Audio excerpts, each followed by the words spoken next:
Okay, Assalamualaikum dan selamat pagi murid-murid. Okay, hari ini kita akan belajar format instrumen PT3 untuk kertas bahasa Melayu. Okay, hari ini cikgu akan mengajar berkaitan dengan format PT3 untuk kertas bahasa Melayu ya. Okay, jadi bahasa Melayu untuk PT3 terbahagi kepada dua, iaitu yang pertama ujian bertulis dan yang kedua ujian lisan. Okay, kita lihat selanjutnya. Okay, di sini jenis instrumen terbahagi kepada ujian bertulis dan ujian lisan.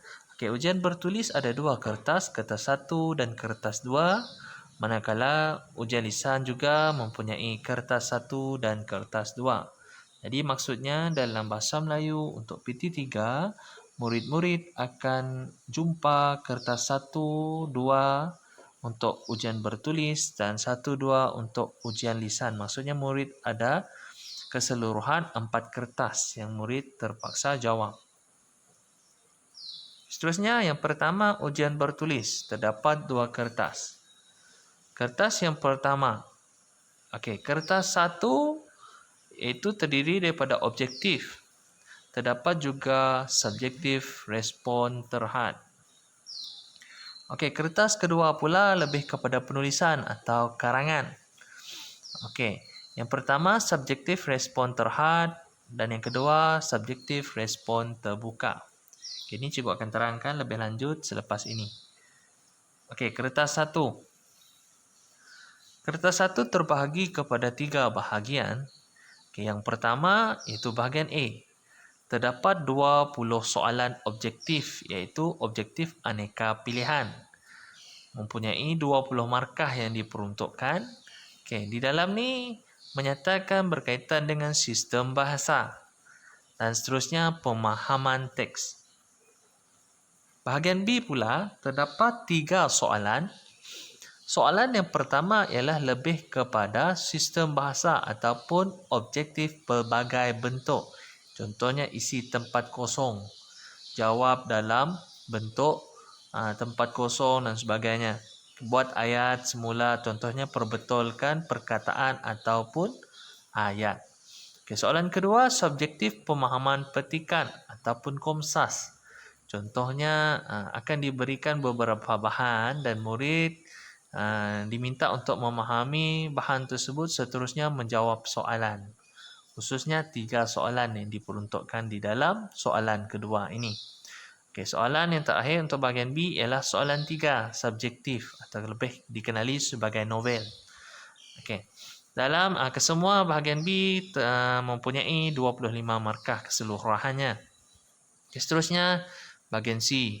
Bahagian C ini mempunyai 2 soalan. Namun murid mestilah menjawab 1 soalan sahaja. Ini merupakan pemindahan maklumat. Markah yang diperuntukkan ialah 15 markah. Kalau murid-murid tingkatan 2 dan 3 mereka sudah kenal dengan apa itu pemindahan maklumat. Contohnya ialah ulasan, ringkasan dan rumusan. Seterusnya kertas 2. Kertas 2 terbahagi kepada 2 bahagian, iaitu bahagian A dan bahagian B. Bahagian A pula ialah karangan pendek, memiliki 10 markah.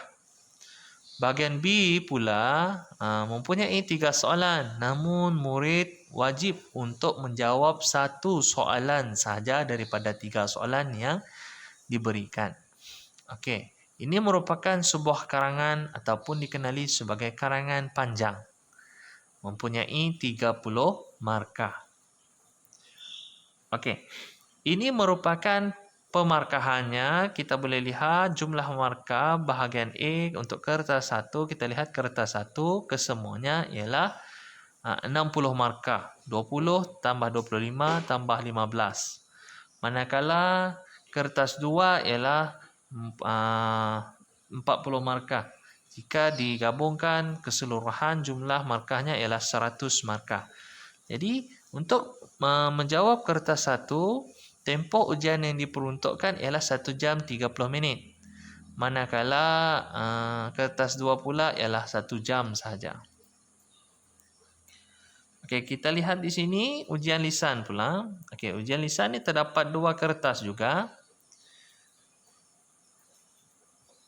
Okey, yang pertama ialah ujian bertutur. Yang kedua, ujian mendengar. Okey, kita lihat ujian bertutur terlebih dahulu. Okey, ujian bertutur ini merupakan dilakukan secara berkumpulan, merupakan subjektif respons terbuka, mempunyai 24 tajuk berdasarkan 8 tema.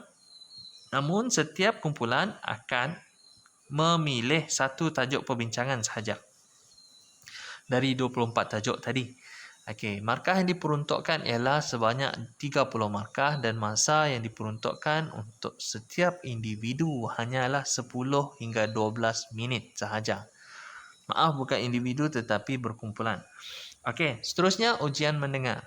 Ujian mendengar ini dilakukan secara individu. Terdapat 20 soalan yang diberikan.